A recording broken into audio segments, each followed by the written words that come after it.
Thank you all. Thank you so much.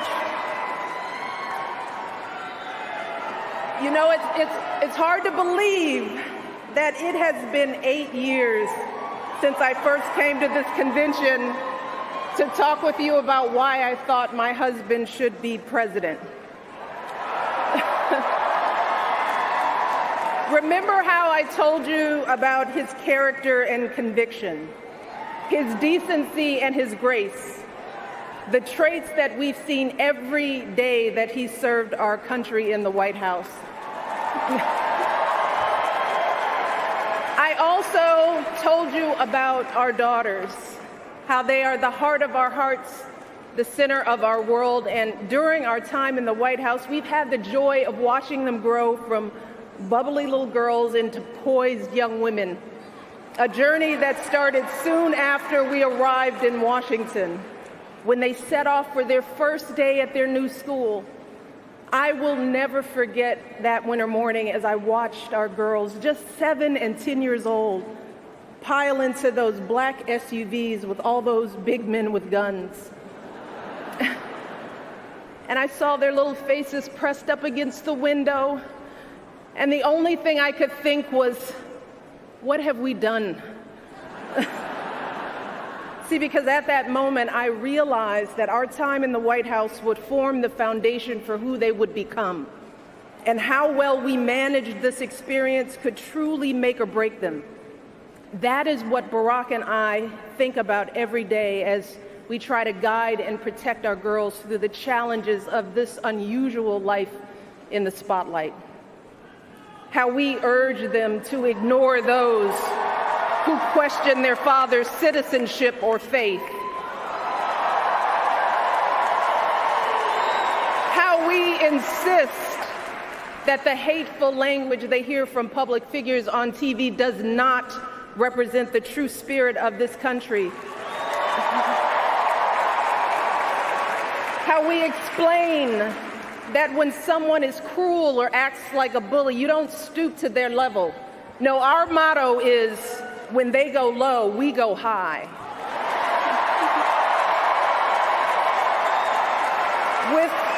With every word we utter, with every action we take, we know our kids are watching us. We as parents are their most important role models. And let me tell you, Barack and I take that same approach to our jobs as President and First Lady, because we know that our words and actions matter, not just to our girls, but to children across this country. Kids who tell us, I saw you on TV, I wrote a report on you for school. Kids like the little black boy who looked up at my husband, his eyes wide with hope, and he wondered, is my hair like yours? And make no mistake about it, this November when we go to the polls, that is what we're deciding. Not Democrat or Republican, not left or right. No, in this election and every election is about who will have the power to shape our children for the next 4 or 8 years of their lives.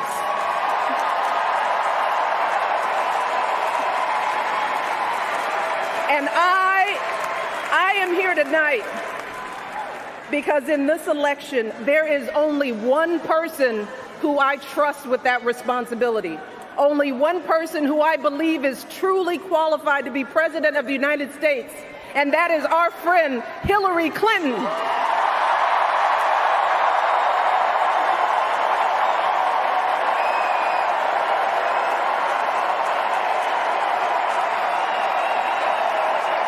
That's right. See, I trust Hillary to lead this country because I've seen her lifelong devotion to our nation's children. Not just her own daughter, who she has raised to perfection, but every child who needs a champion. Kids who take the long way to school to avoid the gangs. Kids who wonder how they'll ever afford college. Kids whose parents don't speak a word of English but dream of a better life. Kids who look to us to determine who and what they can be. You see, Hillary has spent decades doing the relentless, thankless work to actually make a difference in their lives. Advocating for kids with disabilities as a young lawyer, fighting for children's health care as First Lady, and for quality child care in the Senate. And when she didn't win the nomination 8 years ago, she didn't get angry or disillusioned.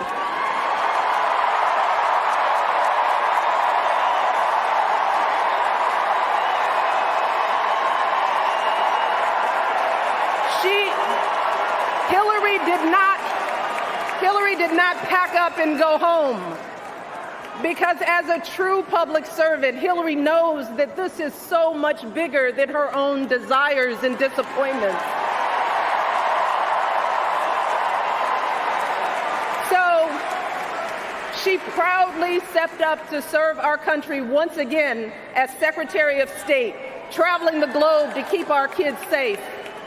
And look, there were plenty of moments when Hillary could have decided that this work was too hard, that the price of public service was too high, that she was tired of being picked apart for how she looks or how she talks or even how she laughs. But here's the thing. What I admire most about Hillary is that she never buckles under pressure. She never takes the easy way out. And Hillary Clinton has never quit on anything in her life.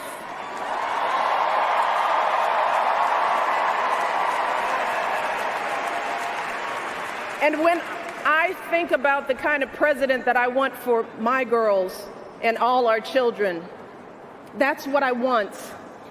I want someone with the proven strength to persevere, someone who knows this job and takes it seriously, someone who understands that the issues a president faces are not black and white and cannot be boiled down to 140 characters. Look, because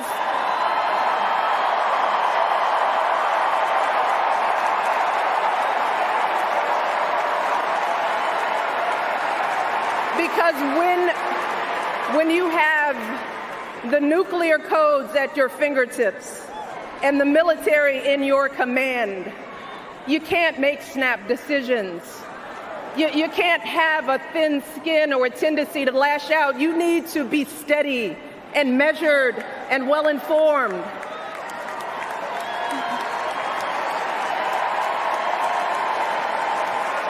I want a president with a record of public service, someone whose life's work shows our children that we don't chase fame and fortune for ourselves. We fight to give everyone a chance to succeed.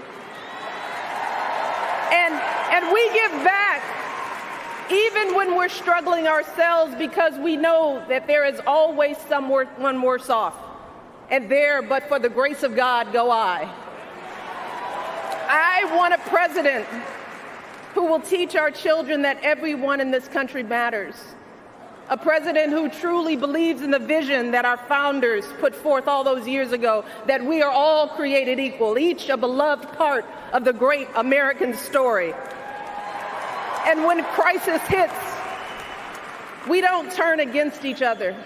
No, we listen to each other. We lean on each other, because we are always stronger together.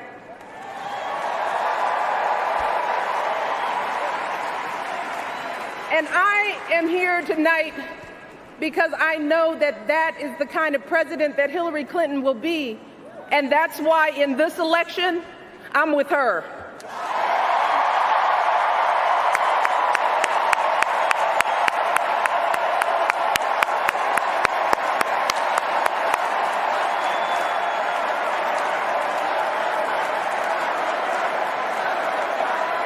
You see, Hillary understands that the president is about one thing and one thing only. It's about leaving something better for our kids. That's how we've always moved this country forward, by all of us coming together on behalf of our children. Folks who volunteer to coach that team, to teach that Sunday school class, because they know it takes a village. Heroes of every color and creed who wear the uniform and risk their lives to keep passing down those blessings of liberty. Police officers and protesters in Dallas who all desperately want to keep our children safe. People who lined up in Orlando to donate blood because it could have been their son, their daughter in that club.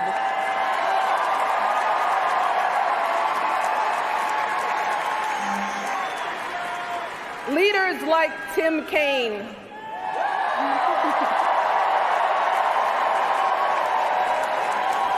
who show our kids what decency and devotion look like. Leaders like Hillary Clinton, who has the guts and the grace to keep coming back and putting those cracks in that highest and hardest glass ceiling until she finally breaks through, lifting all of us along with her.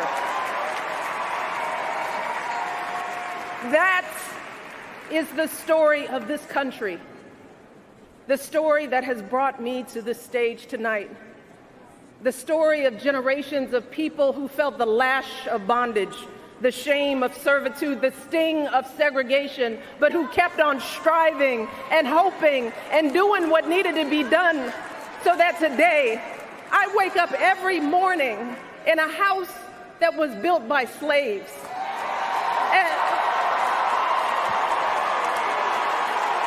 And I watch my daughters, two beautiful, intelligent black young women, playing with their dogs on the White House lawn.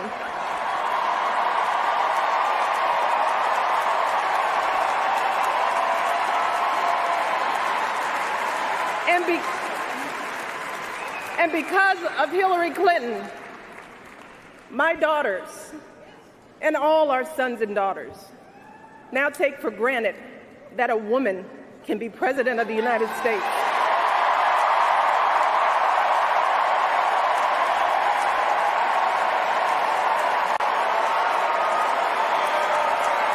So look,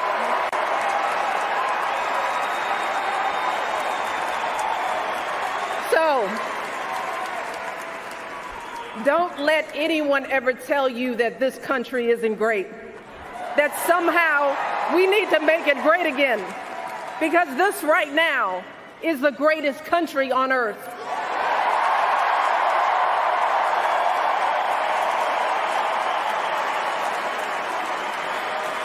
And as my daughters prepare to set out into the world, I want a leader who is worthy of that truth. A leader who is worthy of my girls' promise and all our kids' promise. A leader who will be guided every day by the love and hope and impossibly big dreams that we all have for our children. So in this election, we cannot sit back and hope that everything works out for the best.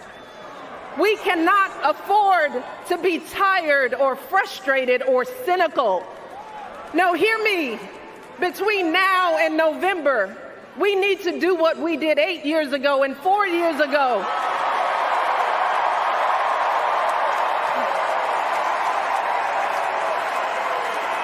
We need to knock on every door.